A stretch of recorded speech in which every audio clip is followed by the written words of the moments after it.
becomes your character, and your character becomes your destiny.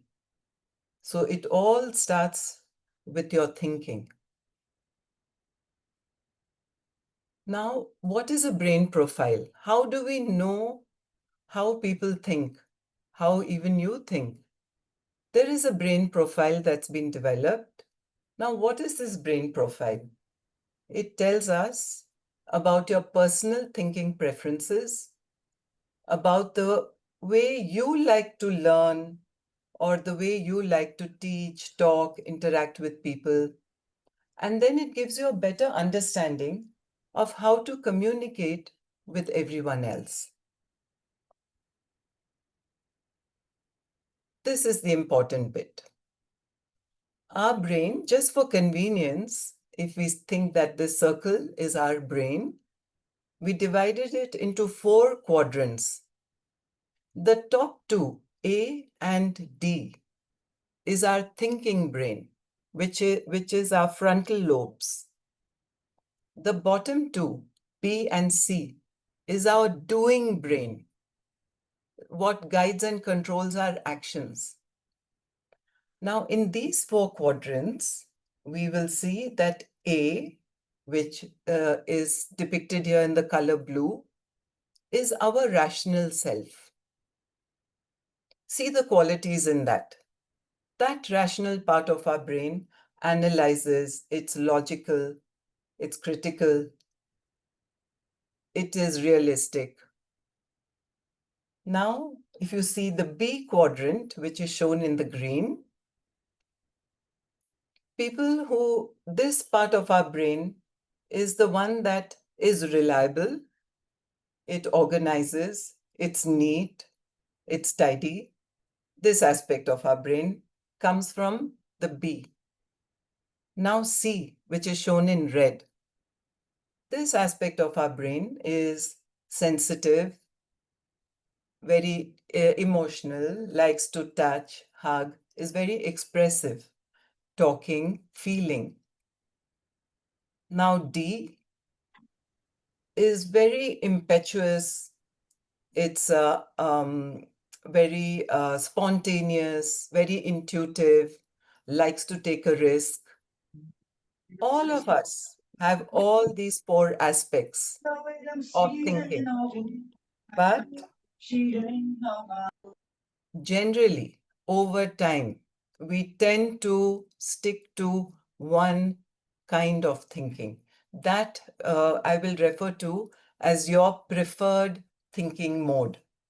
I'm sure after seeing this slide and reading the points here, you've all kind of started guessing which is your preferred quadrant, where you generally think more from. It's not like you don't have all the 4, but you tend to use one more over the others. Look at this. A, which is in the blue, is all about performance, efficiency, function, and value. B is very practical. It appreciates quality, structure, reliability, security.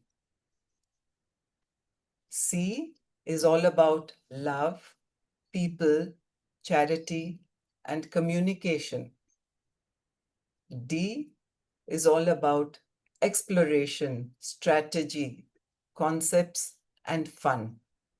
Now, again, I would like to repeat, we have all these aspects in our brain, but over the time, you will realize that you tend to use one quadrant a little more over the others. That becomes your dominant quadrant. That quadrant will guide the things you do, the jobs you like to take, the work you're happy doing. Okay, now generally, the professions that you see, if somebody is very upper left dominant, A quadrant dominant, they tend to become doctors, lawyers, bankers, and engineers. The B quadrant People they like to be planners. Because they are planners, they're happy doing jobs like in administration, supervision, bookkeeping. This is very general. Now, in C, you will see it's a very relational aspect of our thinking. In that, you will see teachers, musicians, social workers. They need to use this. They need to have this quadrant alive in them in order to be good in their work. D quadrant, you will see they're artists, strategists, entrepreneurs, because they just want to break out of the box and do something different. They're strategists. We all have that aspect, but we may not be using it very often. This is just for fun to show you something. A watch is a watch, right? This is a clue. If you see the kind of watch a person would wear, somebody who is in the A quadrant, because they are very, they're factual, they love data. So they would go for a watch like that. In the B quadrant, very practical, simple, straightforward, nice big dial, clear numbers, and you can see the time at a glance. Look at C. Very cute little smiley face, the dots instead of numbers, very colorful. And they'll feel very happy if you look and comment. If you look at their watch and say, oh, what a nice watch. They feel very happy because that's the whole point. They wear these things for people to look at them, be attracted, to talk to people, because that's their nature. Now look at the D quadrant. It is just a yin-yang figure. You don't see numbers, you don't see dials, but that's how they are. They love these kind of strange, what we think is strange concepts. Something different, something very unique, away from others. They love to be unique. So this is the way sometimes you can spot clues when you see how people dress, how they talk. Spotting the clues. The reason I'm sharing this with you, as we go through these 4 slides, you will see the clues that, oh, okay, I think I am left L1 dominant, or I'm an L2. Or you may think, oh, I'm an R1 or an R2. And you may begin to see these qualities in your spouse, in the children, with your friends and colleagues. And then you will begin to understand yourself better. You will begin to understand others better. What are the clues? For a L1 dominant person, image is very important. Now, this is not a gender base. It could be any gender. This is a person who is L1 dominant. For that person, image is very important. They're very critical and they like to get their facts correct.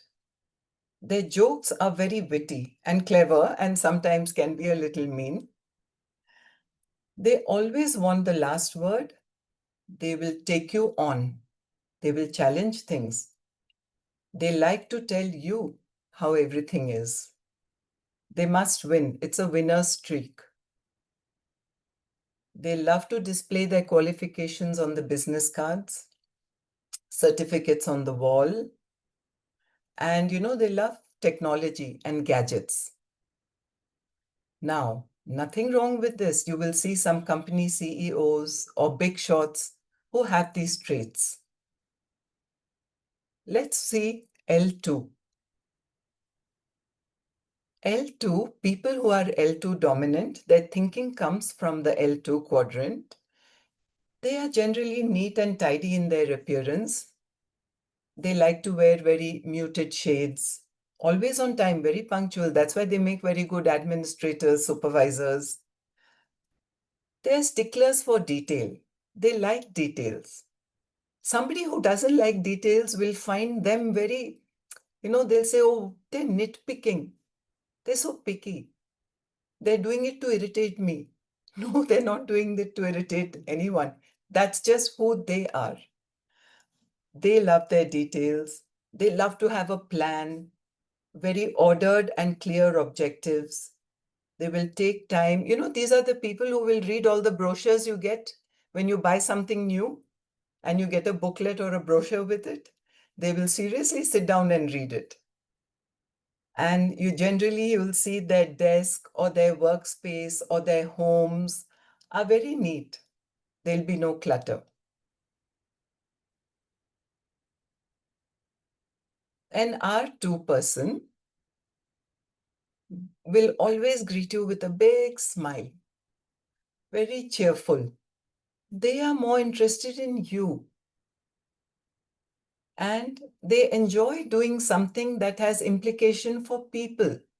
That's why they'll be social workers, nurses, teachers, because they always want to reach out and do things for people.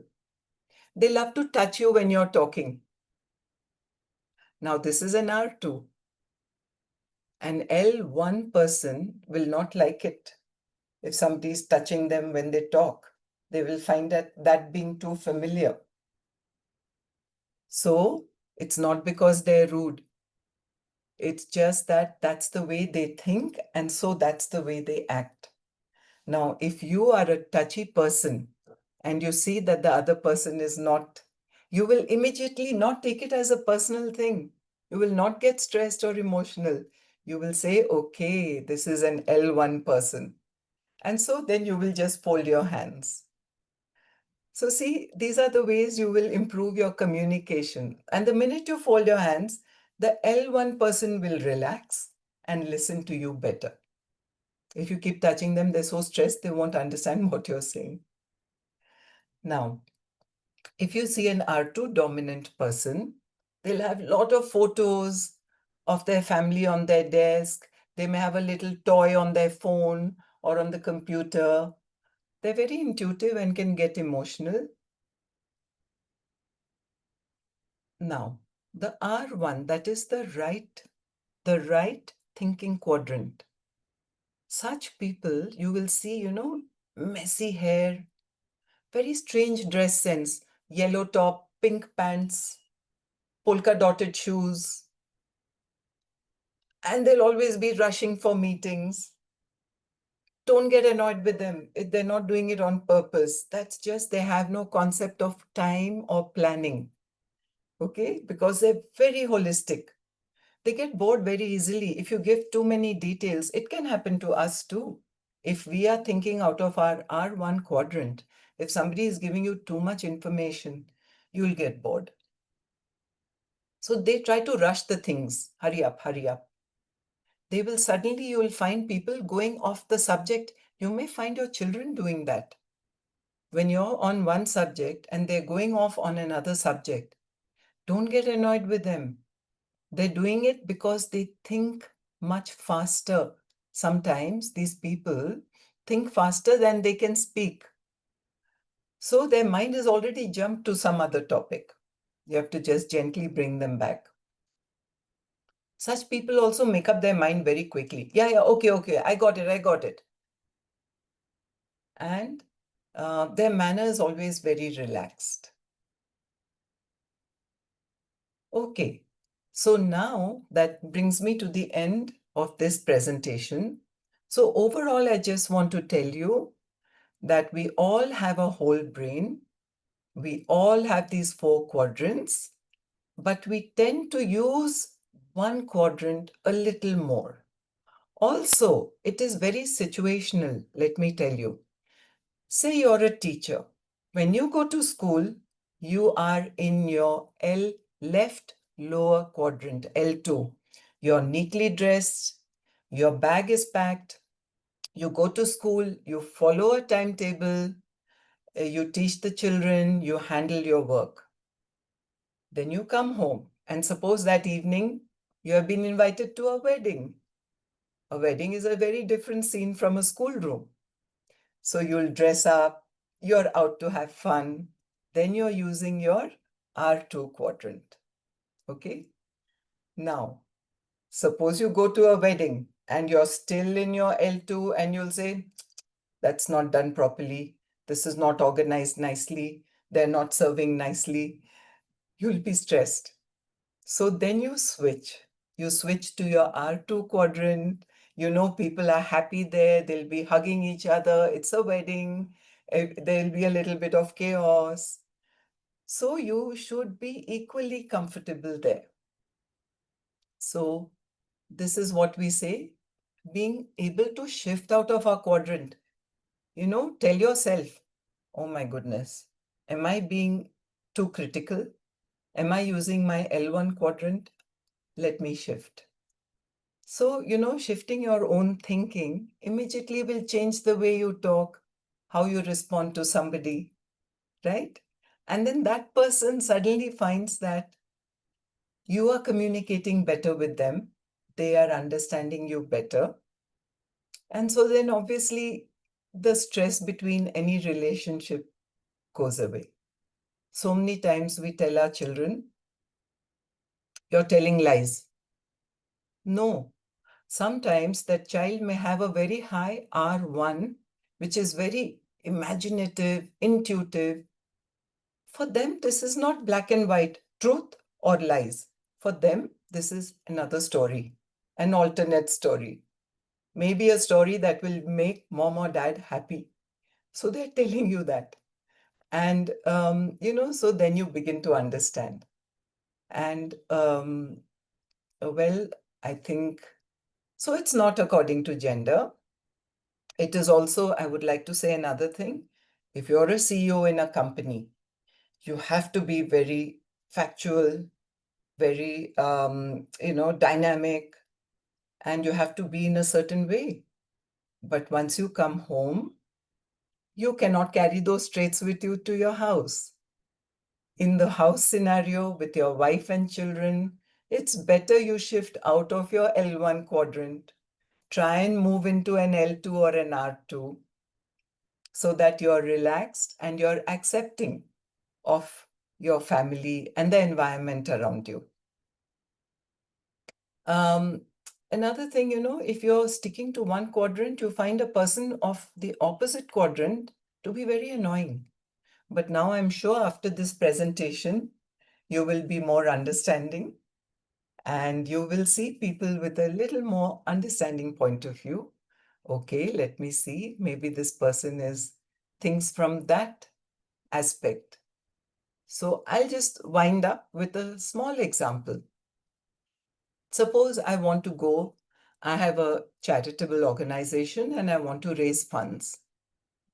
If I go to an L1 dominant person and I start telling them stories about how sad the situation is, and they're not going to like it. So I must go prepared and I must appeal a little bit to their ego. Sir or ma'am, I represent this charitable organization. It'll be so nice if people like you get involved. It'll mean a lot to us. Here are the data. Here I've brought a file with all the facts and the data. They will be more open to you. Similarly, if you approach an L2 dominant person to ask for help, you have to have a nice plan. And you can sort of tell them, this is what we plan to do. This is how our organization is structured. They will be happy to help you. An R2 person is always very easy to convince, either with a smile or with some tears, and they melt. And they will do whatever they can to help you. So, if you understand people, you also know what is the right approach to take when you're talking to them. And if your approach, it's about building a rapport.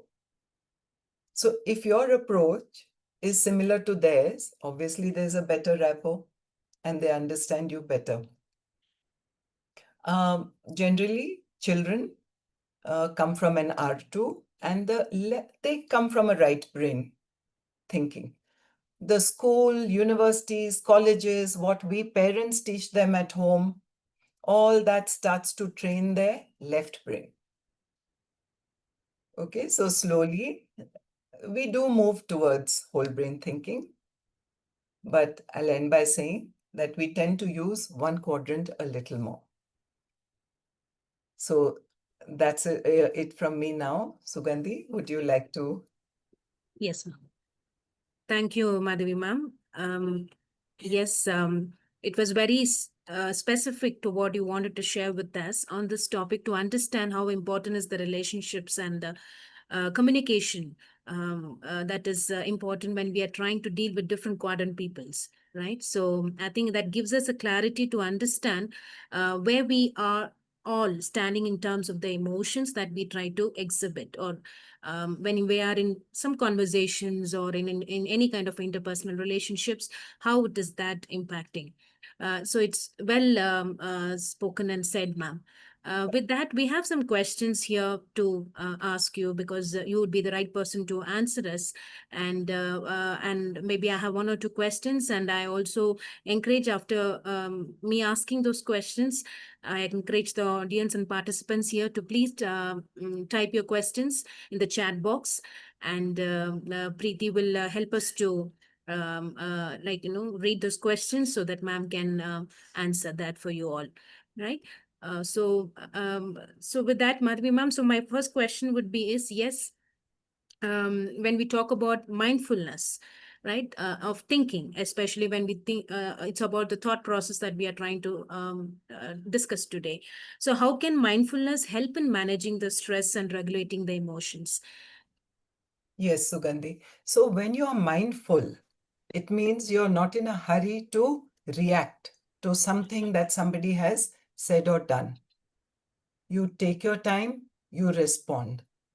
In that little time that you take, pay attention to the words that the person has said. Try and see where they're coming from. Try and move. I like to call these four quadrants as the four houses. Try and move into that person's house and see things from their point of view. Mm, If it is not clear, ask some more questions. mm, Okay, so all this will happen only if you're mindful. mm, So always respond and never react. mm. Take a breath, count to two, calm yourself and then respond. That is mindfulness. Yes. Yes, that's rightly said, ma'am. But here I have one more question, ma'am. Sometimes we are not able to differentiate between the stress and the anxieties. Uh, so I don't know if I'm right with this question, because that's what sometimes our feelings or emotions always dominant over our mindfulness, right? So we are not in that state at that time to react or to respond. So how do you can you just explain us a little bit between what's the difference you understand between the stress and anxiety, and how can we better understand to put it into practice? Okay, so it is our anxious feelings only that will make us stressed. Mm, Okay, so when we are worried, and anxiety is just another form of worry, fear, anxiety, all these thoughts, they create the stress in us. mm, And you're right, sometimes we just can't control it. mm, Doesn't matter. You have not made a terrible mistake. You can always calm down, come back to the person or the situation with a calmer mind and make amends. You mm, can make up for it. You can apologize and get over it. mm, But, because sometimes you just can't help yourself. Okay? Never feel bad about it. Make up. Worst is if you are stuck on your ego and then you don't. So, see, those kind of things just increase the situation. mm. So, never mind. We are human beings. End of the day, we all make mistakes. Yes. Doesn't matter. It's how you overcome it. Rightly said, ma'am. So, with that, would you like to share with us any 5 effective daily practices that we can follow for a better stress management? Yes, definitely. One, I would say the first, please look after your own self. Fulfill your needs. A mother who is hungry, who is not eaten, how will she be able to look after her family? Okay? So, one is take care of your own self, your physical well being. Two is take care of your mental well being every day. Take that little time off to listen to your favorite podcast, to your favorite music, even as you're working. A long commute from home, how tiring that can be. Your whole day's work in the office will not tire you as much as being stuck in that traffic jam. If possible, listen to some nice audiobooks, music, just calm yourself, plan your day. That's the second. Third, I would say take that little time, pay attention to the people around you, see how they, the way they think, the way they act and talk, try and understand them from this point of view now that I've shared with you the whole brain thinking. And of course, always do something that you like in the day. We get so caught up in our daily, even our little children, students. Um, I remember telling one child who had terrible fear of exams. And because I was handling children with special needs in my school, I had a separate classroom where the children would sit and write the exams. So I would allow this child to walk in, sit down, and drink some water or even a little, like a milkshake. Just the act of drinking that calmed the child down. So do something that you like before you take on the whole day. I mean, you have all heard this before. Look after yourself, exercise, take care of your mind too. In the day, please be aware of yourself. Why am I unnecessarily tidying, or, talking? Oh, I'm in my L2 quadrant. Let me stop. Why am I talking so much? Oh, I'm in my R2 quadrant. Let me stop. Let me stop talking. Let me try and read something. If you're fond of reading all the time, say no. Let me put my book down. Let me talk to a friend. Try and move yourself out of your comfort zone. Yes. Sorry to interrupt you. Sugandhi, can you please stop sharing the screen? Yes, ma'am can do that, ma'am. Yes. Madhavi ma'am will do it. Yes. Okay, sorry. Yeah, Is thank that you. okay? Yeah, thank you. Thanks. Yeah. Yes, so we have questions in chat box. Preeti, can you please read out to hear from Yes, our... ma'am. We have one question. The question is, how do techniques like breathing, meditation, or exercise actually change brain activity related to stress? Oh, yes, definitely they do. See, our brain thrives on oxygen. Our brain cells need to be hydrated and oxygenated. So, techniques like breathing, pranayama, meditation, this gives a boost of oxygen to the brain itself. When you're very tired and you don't have time for a nap, you do a quick meditation. It just calms your brain down. Once your brain is calm, you will think more holistically. Under severe stress, you will go to the house or the quadrant where you are most comfortable and you will react from there. Let's say you are an L2 dominant person and you love neatness and tidiness around you. Something stresses you out badly. You will start shouting at your family and colleagues or spouse for the clutter. Why is everything messy? Why have you thrown your clothes there? Because now you have just come into the quadrant, which is your dominant quadrant. So the minute you relax, take a breath, these techniques do help you to stay calm. When you are calm, you will see that the other person is not necessarily an L2 like you. They may be messy, but they're so kind. They will say, Mommy, can I make you some coffee? Or your spouse might say, come and sit down, relax. They may not be neat and tidy like you, but they have other qualities. So when we use these techniques to keep ourselves calm, our thinking changes accordingly. You try it, do a session of meditation, you find how you come out calmer and more understanding. Yeah, I think there's a situation also mentioned by this parent, ma'am, that it's written here, when I'm dealing with a meltdown from my teen child, who is also special, my upper brain flips. I cannot seem to think, and the situation becomes worse. How can I prevent the thinking brain from flipping in this situation? So true. Try and get into the mind of your child. Why is that child stressed at this moment? See, a meltdown is just another expression of severe stress. And maybe the child is not able to communicate it with words. So, hard as it is, it's easy for me to give advice. Take a deep breath, stand back and observe for a minute. What has led to this? Okay? If it is a simple thing of asking for something to eat, at that point, just give in. It doesn't matter in the long run.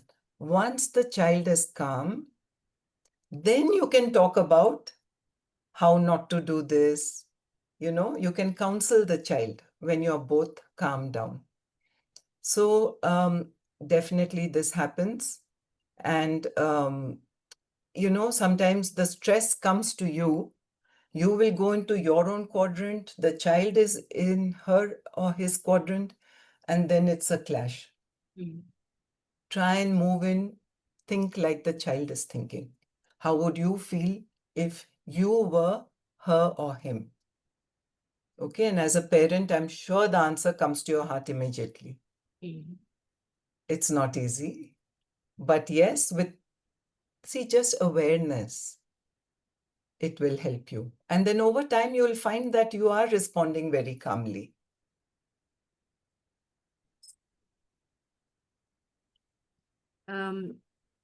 Yes, parents, is there any other questions that you would like to ask us? You can also type your questions in the chat box.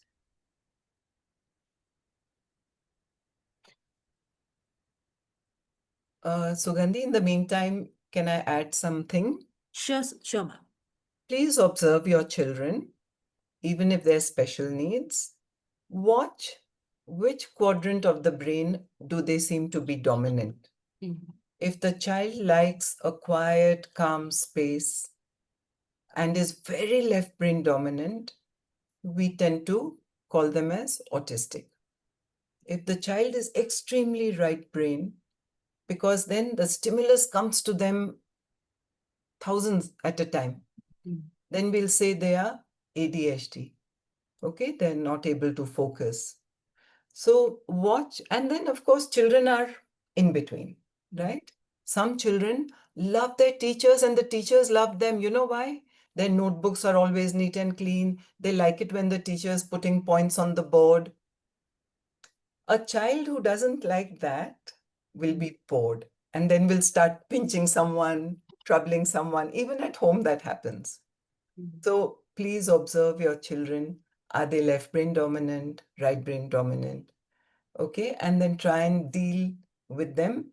You know that if this child is a left brain dominant child, try and talk to them very gently, point-wise, in a very calm environment, especially for teenagers. I used to tell parents, don't talk to your child in the house. Tell your son and daughter, come on, I'm taking you out. I'm taking you out to the mall. Come and talk to them there. Okay, so seeing the situation, and you can handle children that way. It's not just children, it's your spouse as well.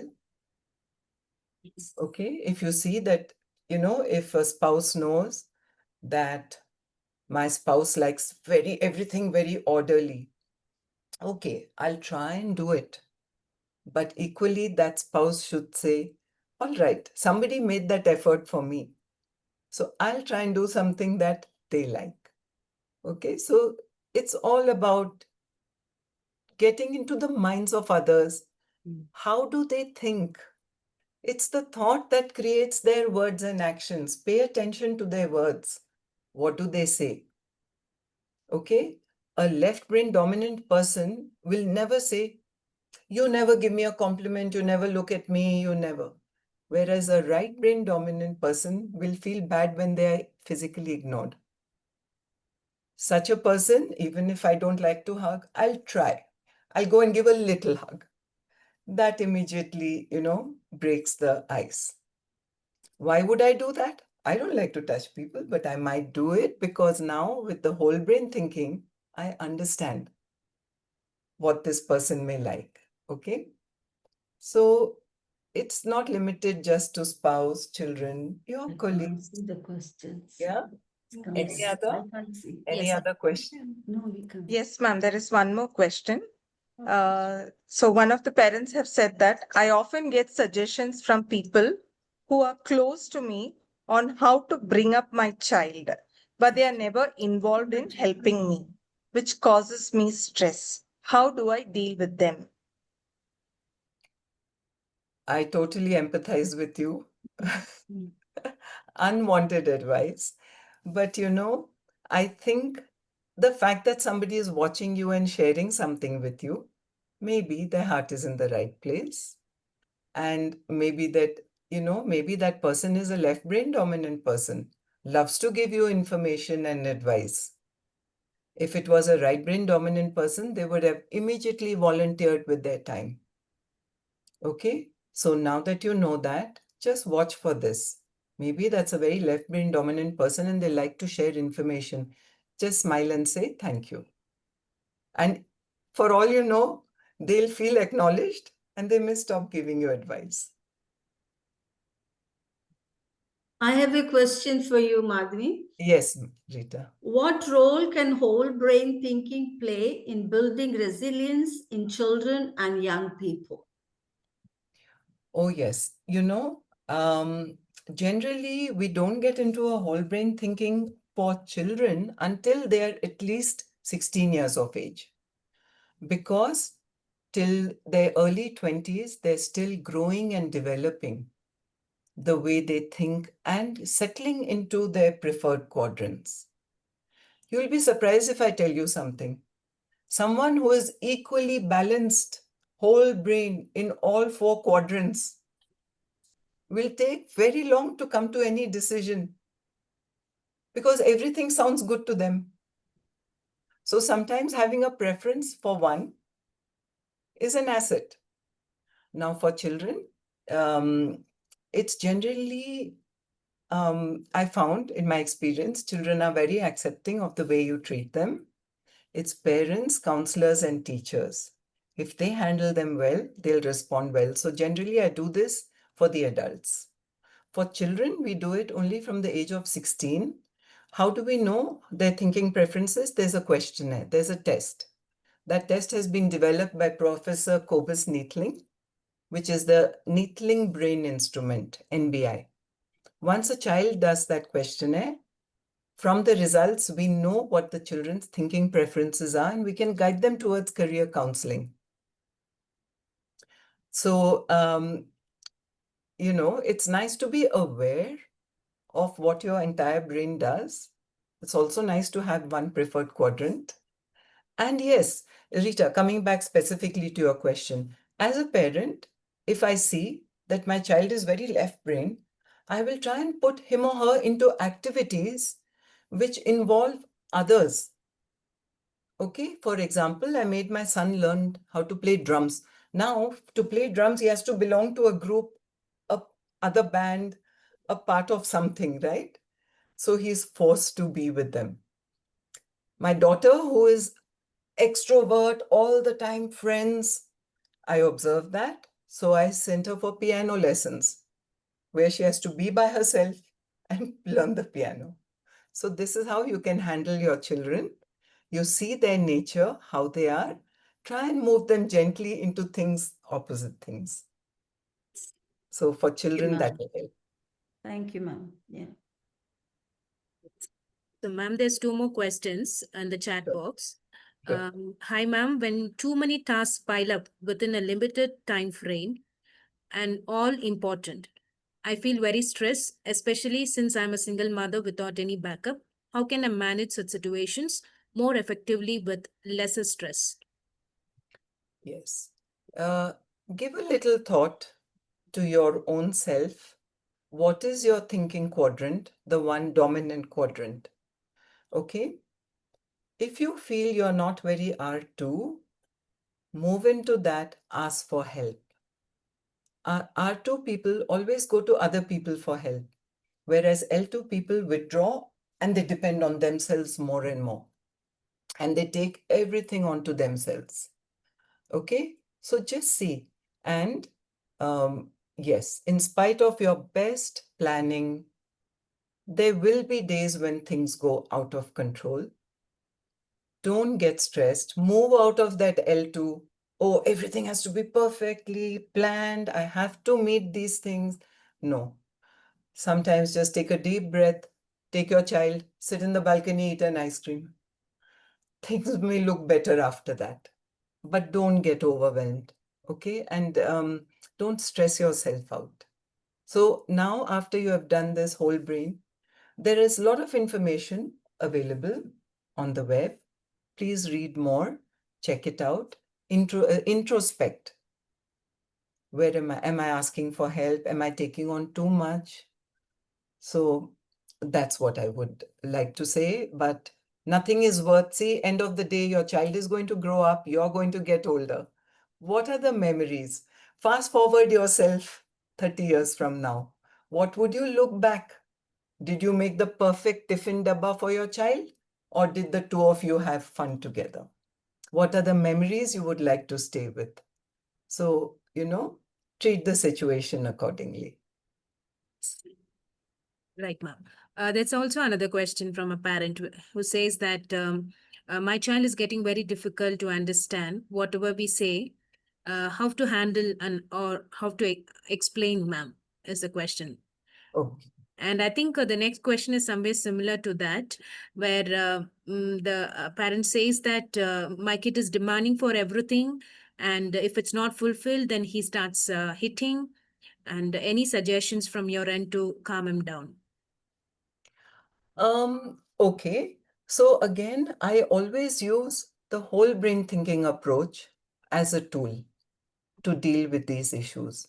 Okay, many times a parent could be left brain dominant and the child is right brain dominant. There's a clash. So we can't expect a child to understand and think like the parent, but we definitely try for the parent to try and see from the child's point of view. I had dealt with a case where a mother and daughter were clashing constantly. It's a father who came to me. And then we did a bit of counseling for them. We realized the mother is a banker. She's very, very neat, organized, systematic, very this thing in her work. Whereas her daughter, room is messy, so the mother's getting annoyed and they're fighting. After the counseling, we had to tell them, you are an L2 dominant, your daughter is an R1 dominant. So she says, so what? I said, so she's going to grow up into an entrepreneur, into a businesswoman. She's going to take risks. She's going to be very, very strategic thinker. So the mother started looking at the daughter with new eyes. Oh, wow. You mean that sounds like my boss in the bank? Exactly. She has those qualities. Please have patience with her. But what will she do? Okay, a person like that, when they get older, will always hire someone, a secretary or a personal assistant, to look after the other little things, their neatness and organization for them, right? So nobody ever turns out to be a failure in life. They will manage. So for children, I would say, please try and understand them. Yes, of course, children know how to press your buttons.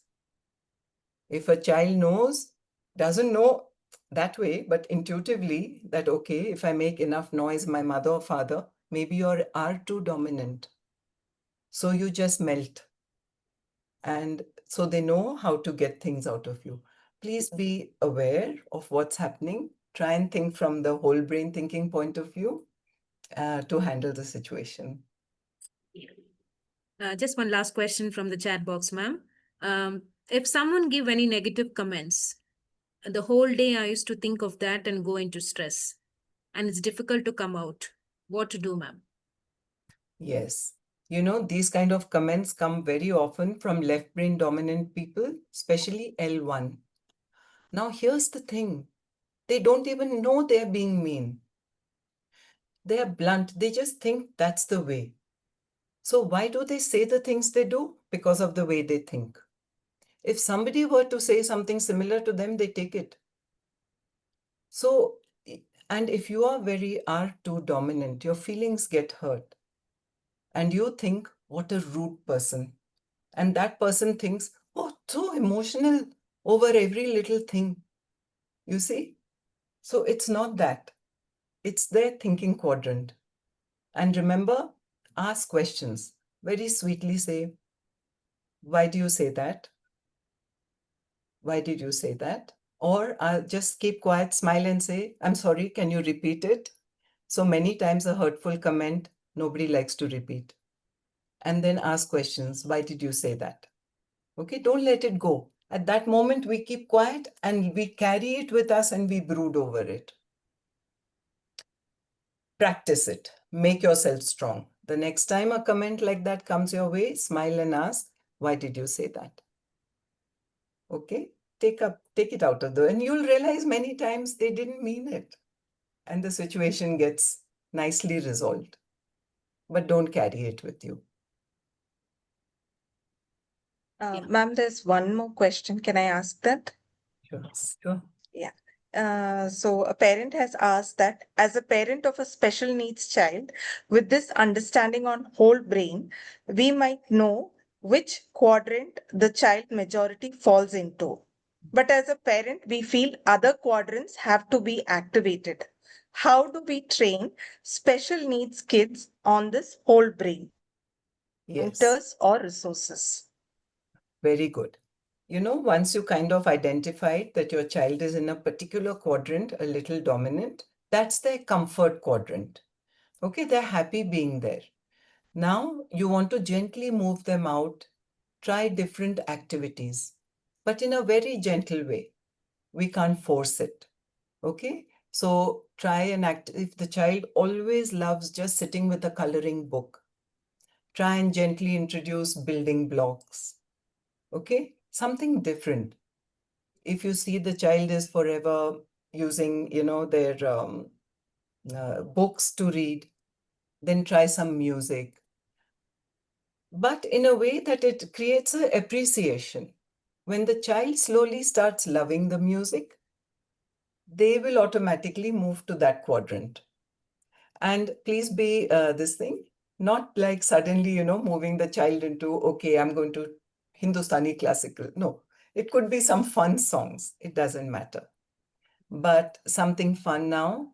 Many times, a lot of people go with lists. Such a person, once we actually asked them, go shopping without a list. They were so stressed. No, go do it.